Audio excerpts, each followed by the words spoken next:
I was brought to the palace as a political inconvenience. A human girl with no wolf, no title, no use. The Alpha King made one rule the day I arrived.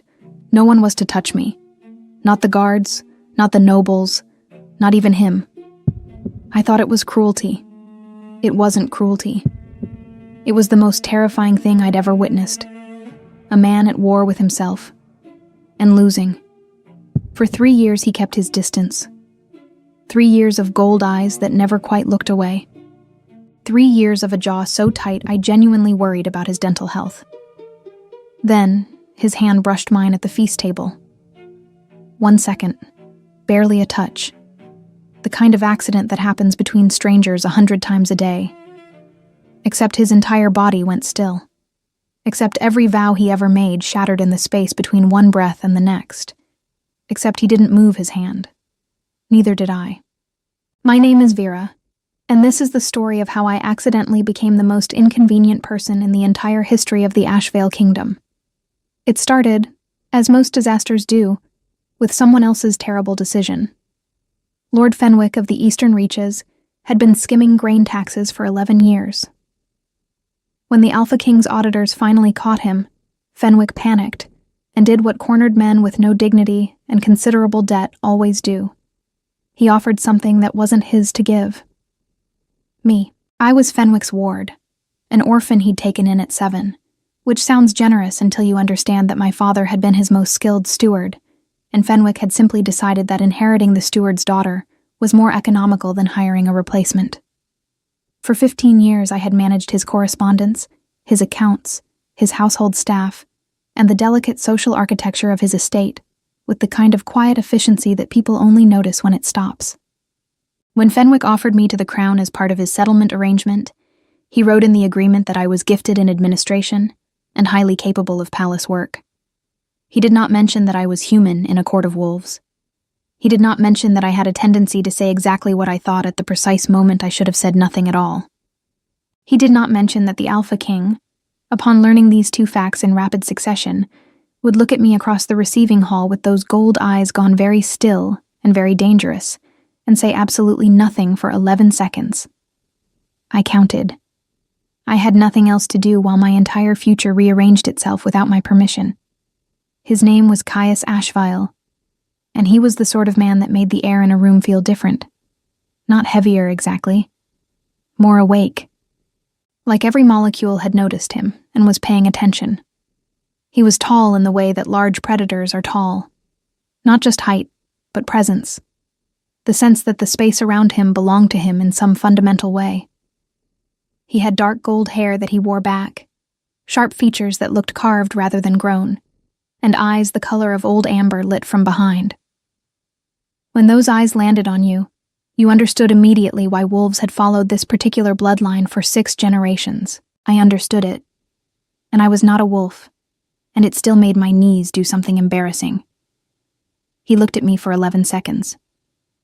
Then he looked at his steward, Lord Cassian, who was a lean, carefully neutral man in his 50s who had clearly survived this long by mastering the art of having no visible opinion. "Is this Fenwick's idea of a settlement?" Caius said. It wasn't a question. Lord Cassian said nothing, which I was beginning to understand was his primary communication strategy. "I'm human," I said, because apparently I had decided that this was the moment to contribute. Everyone in the room looked at me. "I'm aware," Caius said, and there was something in his voice I couldn't identify. Not contempt, not amusement, something more careful than either. "I'm human, and I have no wolf, and I was not told this arrangement had been made on my behalf. So if there's been a miscommunication, I'm happy to return to the Eastern Reaches while your advisors—" "No," he said. Just that. One word.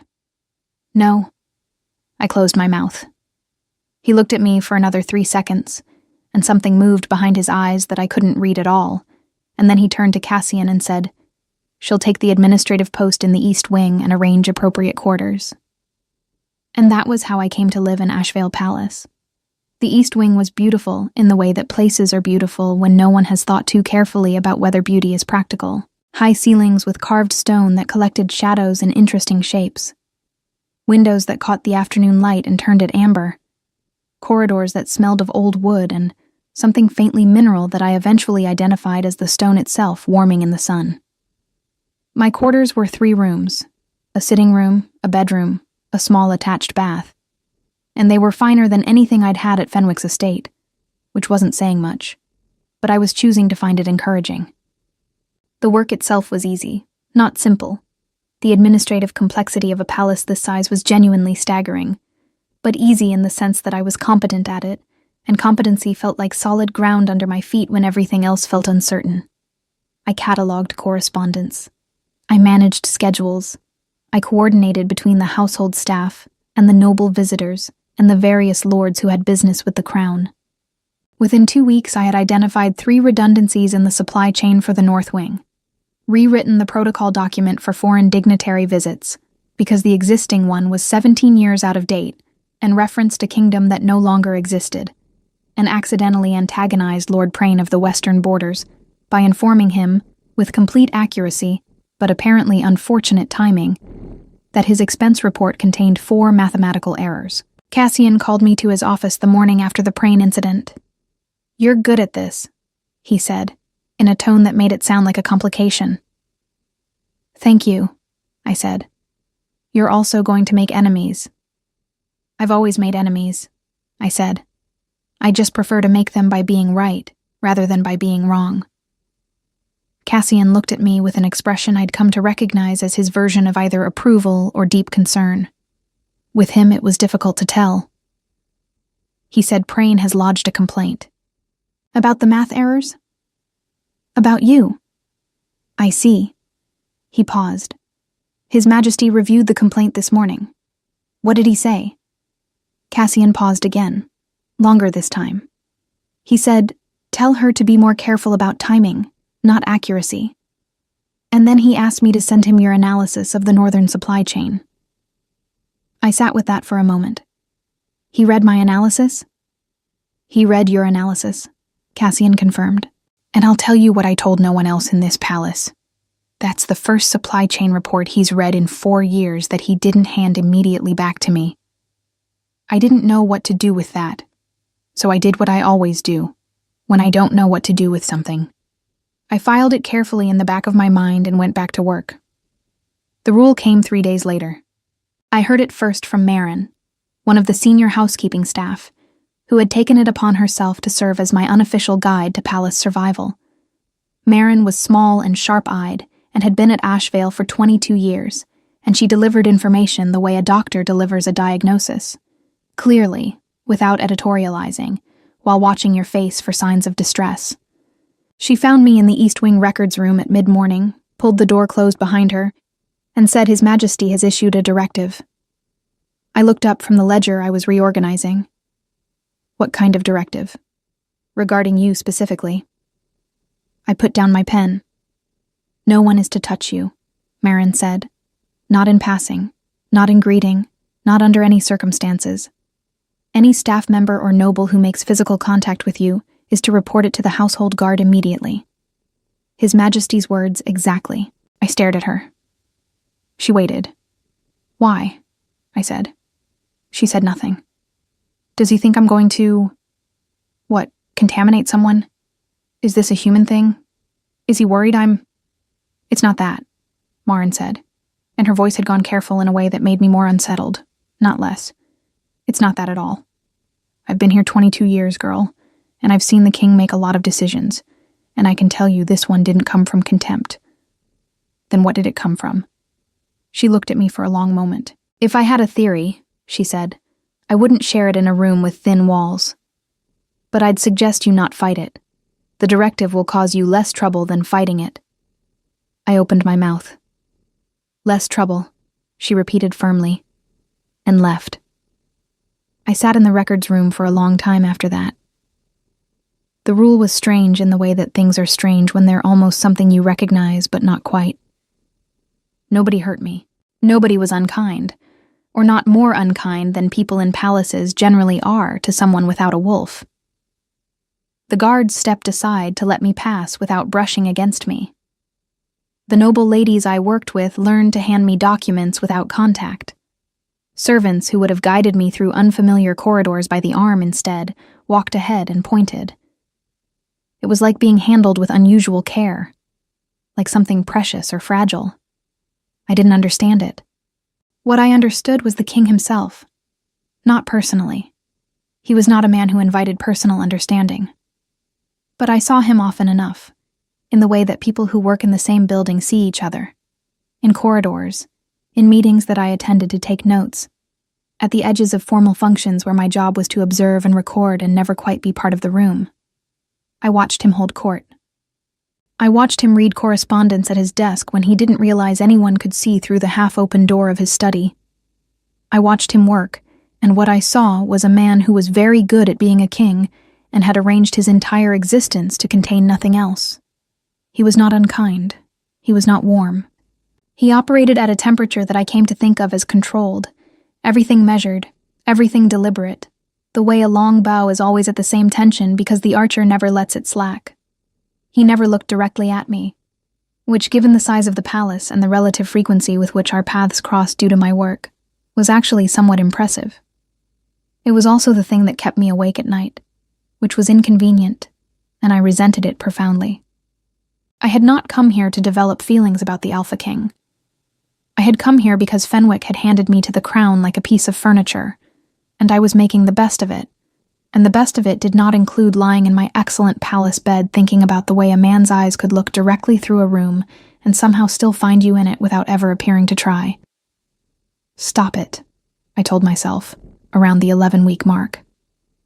I was in bed. It was late. I had just spent 20 minutes replaying a conversation in which the king had paused in a corridor, read a report I'd prepared, handed it back to Cassian with 2 words of instruction, and then, in leaving, had passed close enough to me that I'd felt the displaced air of his movement. Not a touch. Not even close to a touch. Just air. I had felt it in my sternum like a bell struck. This is pathetic, I told myself, with great conviction, and fell asleep thinking about his jaw. The seasons changed. Autumn stripped the trees in the palace grounds down to their architecture, and I discovered that watching things stripped bare was something I had a complicated relationship with. Winter came in hard and cold, and the palace shifted into a different rhythm. More fires, more indoor gatherings, the particular social pressure of too many people spending too much time in shared spaces. I learned the court. I learned its rhythms and its fault lines, and its carefully maintained illusions. I learned which lords were genuinely dangerous and which were simply performing danger. I learned which ladies were allies dressed as competition, and which were competition dressed as allies.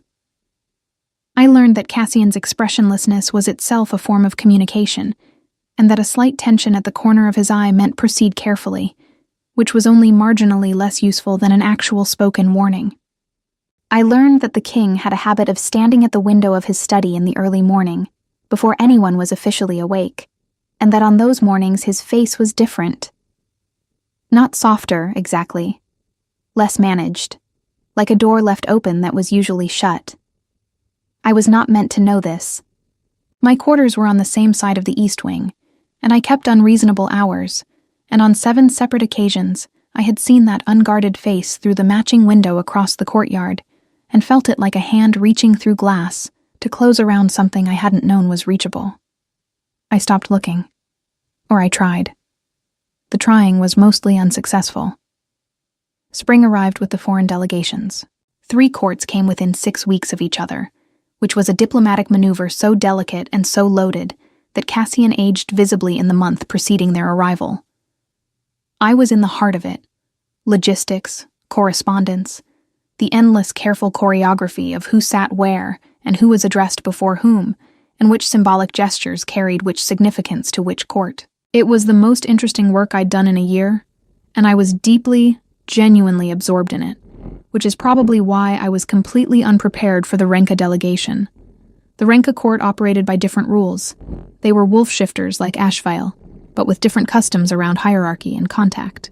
In their tradition, a greeting between allies involved a hand placed briefly on the forearm, not a handshake, not an embrace, just that specific touch as acknowledgement of equal standing. Cassian had briefed everyone in my team. I had written the brief. I had simply not written myself into it because I was staff, and staff were not typically greeted by foreign delegations. The Renka ambassador, Lord Davin, was a large man with an open face and the particular ease of someone who had spent decades navigating courts without making permanent enemies. He moved through the receiving hall with confident charm, working the room with practiced warmth, and when he reached me, standing to the side with my records, doing my job, invisible in the way that skilled administrative staff are invisible. He looked at my clearly displayed palace insignia and reached out and placed his hand briefly on my forearm. Standard Renka greeting. 2 seconds. Gone before I'd processed it. The silence that followed was not brief. I heard it before I understood it. A change in the room, a shift in the air, the specific quality of stillness that happens when something has the full attention of someone very powerful. I looked up. Caius was across the hall. He had been in conversation with 3 people. He was no longer in conversation with them. He was looking at Davin's hand, now removed from my arm, already withdrawn, Davin completely unaware that anything had happened, with an expression I had never seen on his face before. Not anger. Something rawer than anger. Something that was over in a quarter of a second. He looked away. His expression closed like a shutter drawn. He returned to his conversation with the precise smoothness of a man who had practiced returning to things. My arm was tingling where Davin had touched it. I spent the rest of the reception being extremely professional and thinking about absolutely nothing. That night I asked Maureen again. She was in my sitting room, which she had begun to use as a place to drink tea and deliver palace intelligence in the evenings, and I had accepted this arrangement because Maureen's palace intelligence was worth more than my privacy. "The rule," I said. "I need you to tell me what you think it means." She looked at her tea for a long time. She said, "Do you know what the bonding sickness is?" "I know the principle," I said. "A wolf who finds their mate and doesn't complete the bond can become compromised. Physically. Psychologically." She nodded. "The drive to protect," she said. "The drive to keep the mate untouched by others. It's not a choice, exactly. It's a compulsion, especially in early bonding, when the instinct is strongest, but the bond isn't yet sealed. A wolf in that state doesn't always recognize what's happening to them. They make rules. They create distance. They find reasons." I sat very still. She looked at me, and her eyes were not unkind. I said, "That's impossible. I'm human. Humans don't bond with wolves, not that way. We don't have the mechanism for it. The bonding," she said carefully, "is in the wolf, not the human. What the human has or doesn't have doesn't change what the wolf recognizes." I opened my mouth. She said, "I've worked in this palace for 22 years, and I've never said any of this. If you tell anyone I did, I'll deny it." And she stood up and took her tea and went to bed. I sat in my sitting room until the fire died. I did not sleep at all. The next 3 weeks were characterized by what I can only describe as vigorous denial. I was very busy. There was a great deal of work to do. The foreign delegations demanded my full professional attention, and I gave them that attention with the particular intensity of a person who has decided that if she keeps her eyes on the immediate task, the enormous, terrifying thing in the peripheral vision will somehow remain peripheral. It did not remain peripheral. Caius had not changed anything about how he moved through the palace. He maintained his careful non-attention with the same precision he'd maintained it for a year. And yet I felt him enter a room before I saw him. I felt the shift in the air, the change in pressure, the specific quality of the space when he was in it. I felt it the way you feel a change in weather. Not one thing you can point to, but a totality of small signs that your body knows before your mind catches up. I started cataloging it in my head, the way I cataloged everything. Dates and times and circumstances, the objective data. Third morning of the Renka delegation, felt him in the corridor before the door opened. Fourth day, standing at my desk, knew he was behind me a full 8 seconds before he spoke to Cassian. Sixth day, in the formal dining room, felt the exact moment his attention shifted from the diplomat he was speaking with toward the back of my neck, where I was standing with my records, not looking at him. 12 data points in 3 weeks. A pattern. I had spent a year in a palace of wolves learning to read things by evidence rather than instinct, and the evidence was sitting in a column in my head, and I could not make it mean anything else. He knew. He had known since the receiving hall. He'd made the rule because he knew, and he was not going to do anything about it. Which was fine. Completely fine. He was the Alpha King of Ashvale, and I was a human administrative clerk who had been handed to the crown as a tax settlement, and there was a universe of reasons why he would and should maintain the distance he had maintained for a year, and I respected every one of those reasons. I respected them at 11 o'clock at night in my sitting room with a glass of wine, staring at the wall. I respected them at the spring formal when Lady Orvain, who had been pursuing the king with single-minded dedication since autumn, leaned close to him at the table and touched his arm, and he didn't flinch, didn't go still, just continued his conversation as if the contact were a weather event, neutral and unremarkable. Not like when Davin's hand had touched my arm, not like the quality of stillness that had followed that. The wine was not helping. Nothing was helping. I had fallen, with great inconvenience and no planning whatsoever, into whatever this was, and I had done it slowly enough that I hadn't noticed until I was already in it, which felt like a significant failure of the self-awareness I had previously believed myself to possess.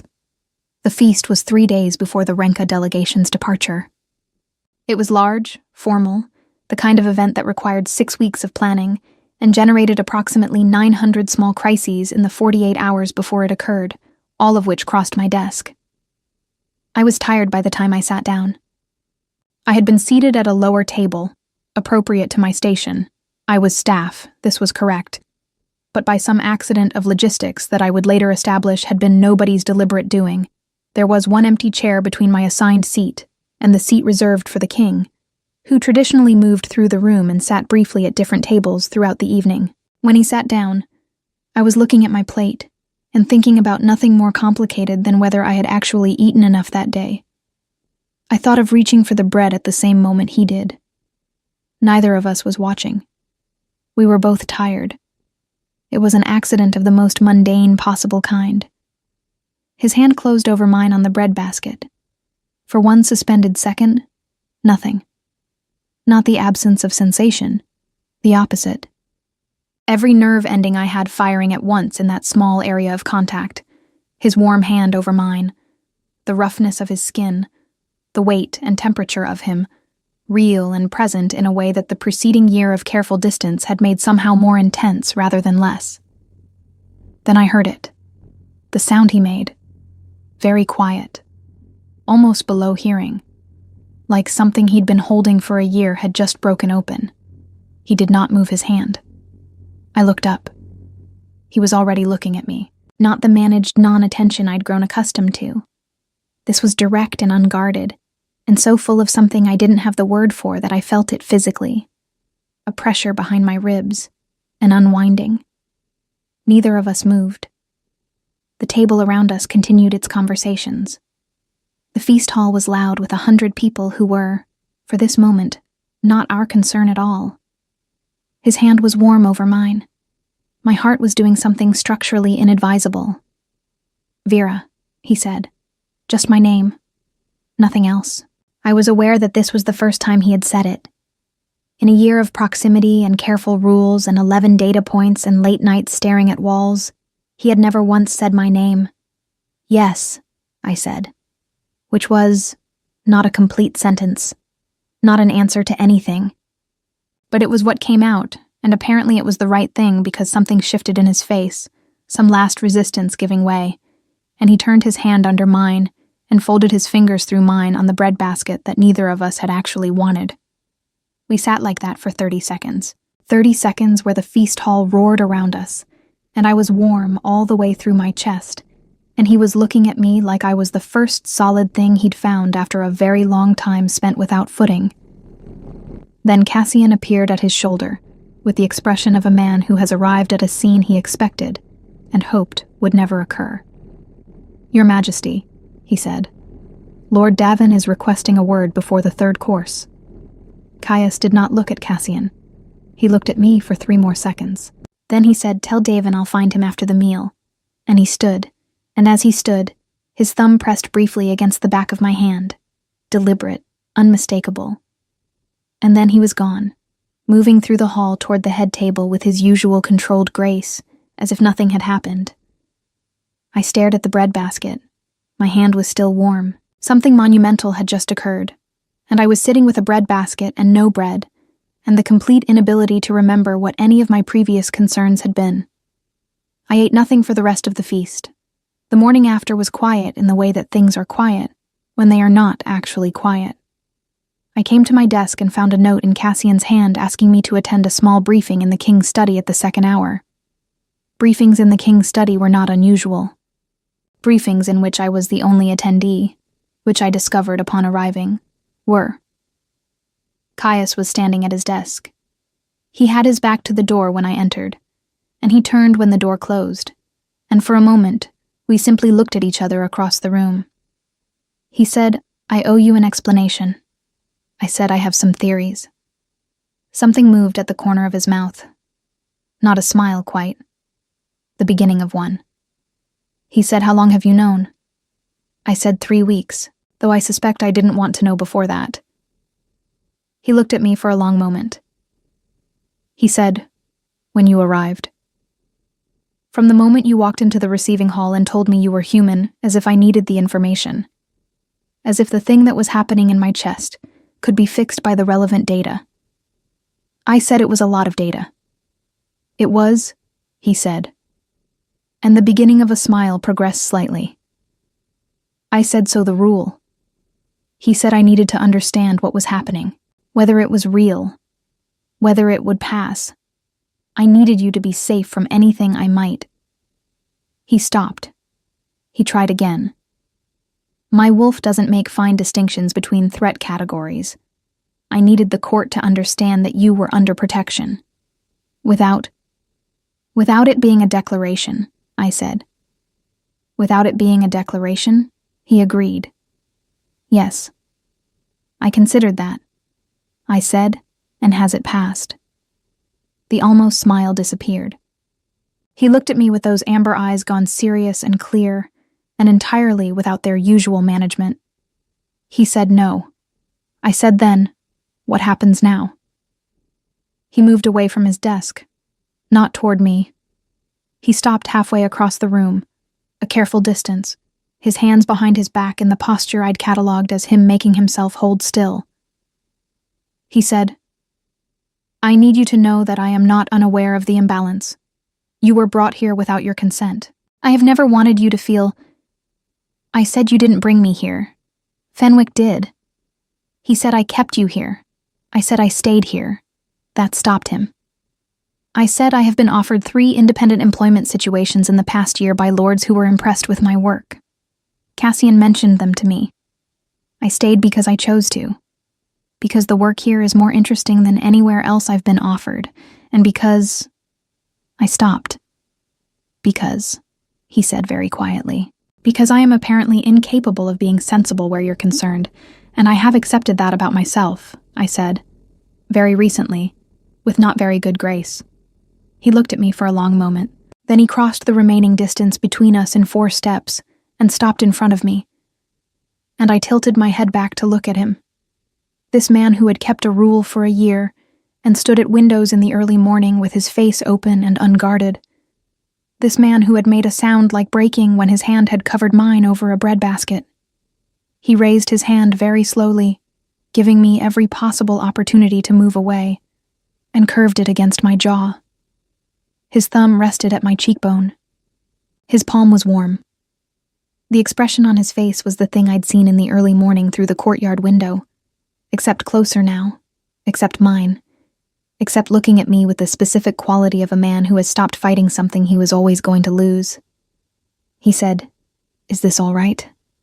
I said it's been all right for considerably longer than I'm comfortable admitting. And he laughed. A quiet, real sound. Nothing performed about it.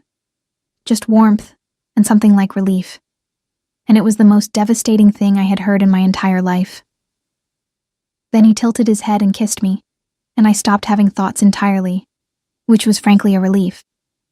The weeks that followed were complicated, in the way that things are complicated when they are also very good. There was the matter of the court, which noticed everything and said things in the careful, indirect language of people who know better than to say things directly to a king. There was the matter of Fenwick, who sent a letter of congratulation that was so strategically worded that I read it 3 times to establish that it was, in fact, a single document rather than a series of escalating implications. There was the matter of the Renka delegation's departure, and Lord Davin's extremely composed reaction to the update in my status, which told me he had suspected something at that greeting and had chosen to do the calculation and keep it to himself. There was also Marin, who said nothing to me about any of it except to bring my tea an hour earlier each morning, which was either coincidence or acknowledgement, and with Marin I'd long since accepted that I would never know which. Caius had not immediately made anything public. He moved with his usual deliberation, and I had learned enough about how he operated to understand that deliberation was not hesitation. It was him making certain of things before he committed to them, which, given that the things he was making certain of involved the court, and the succession, and a question of unprecedented precedent, seemed reasonable. What was not deliberate was the way he looked at me when he forgot to be careful. In meetings sometimes, when I was speaking, and he was listening, and his attention came to rest on my face with that unguarded quality he kept for early mornings. Across rooms, at the edge of formal functions where I stood with my records, and he stood with the impossible weight of being the Alpha King of Ashvale, and occasionally, just for a moment, his eyes would find me, and everything else in the room would dim slightly.